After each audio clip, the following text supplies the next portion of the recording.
Hindi titikom kanyang bibig. Sa taglay niyang kulit, tsak ika'y mapapaibig. Ang bibi mo at ang bibi ko. I love you! Love you, pare. Bibo!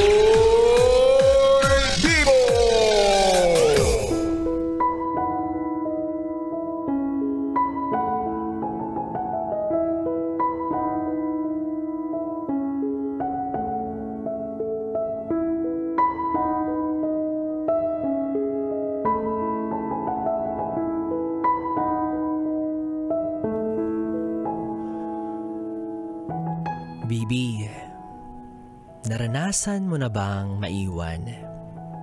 Sa paraan na hindi nyo naman talaga gusto, pero kinakailangan sa ngalan ng magandang kinabukasan. Yung uri ng hiwalayan na kung pwede lang, huwag na sana.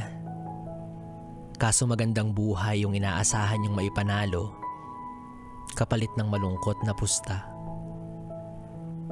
Sa ganyang pagkakataon, sino nga ba yung mas nahihirapan? Sino nga ba yung mas nangungulila?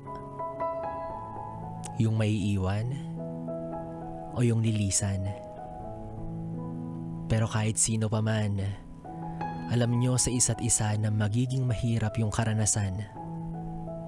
Wala naman kayong magagawa kung hindi kumapit, maghintay, lumaban, at umasa na isang araw yung taong ihahatid mo sa paliparan o sakayan para mang ibang bayan ay muli mong mahahagkan.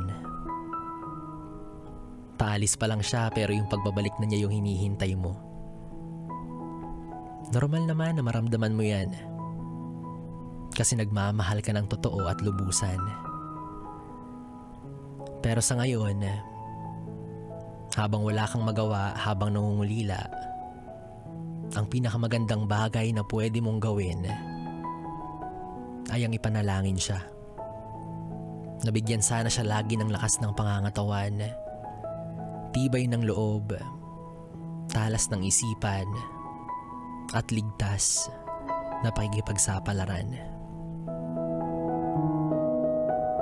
Anyways, Bibi, alam ko nakaka-relate ka kaya naman tuloy-tuloy ang ating kwentuhan tungkol sa usapin na yan. Muli ako ang Bibi mo sa radyo, DJ B-Boy Bibo, na pwede mong makatabi hanggang mamayang alas 12 para sa ating Bibi Time. And for our next song, ito ay Bagay para sa mga kagaya mong clingy.